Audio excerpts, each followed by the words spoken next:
Dar prieš saulę, kai miestas dar miega, jis užveda tyliai dieną.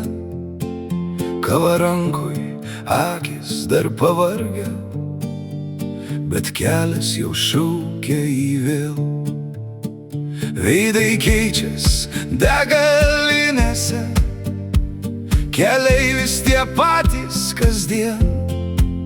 Niekas nemato, kiek tai kainuoja, bet jis nesustoja dėl to.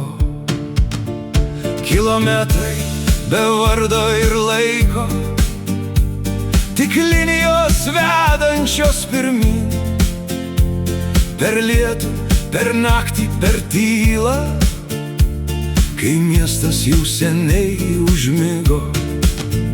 Telefonas trumpam tik sušvinta, balsai, kurių negali paliest. Ir vėl jis grįžta į kelią, nes kažkas laukia namuos. Jis važiuoja ten, kur niekas nelaukia, per naktis, per lietų, per tylą ilgą, kad namuose šviesa vis dar degtų, kad mes turėtum kur sugrįžt. Metai tyliai kaupėsi kelyje, rankos jau žino viską pačios, kiekvienas posūkis tarsi pažįstamas, bet niekad netampa lengviau.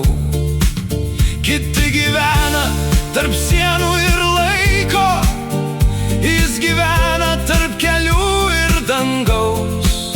Ir nors jis retai apie tai kalba, visa tai daro dėl mūsų. Vytautai, dabar jau suprantu, kelias buvo daugiau nei darbas. Tai buvo viskas, ką tyliai statei, kol mes gyvenom tavo dėka. Jis važiavo ten, kur niekas nelaukė, per naktis, per lietų, per tylą ilgą. Ir dabar mes stovim ten, kur atvedė keliai, kuriuos jis vienas turėjo nueiti. Ir jei paklaustum, kas mus pastatė, ne namai, ne pinigai, o tie keliai, kuriais jie važiavo vieni.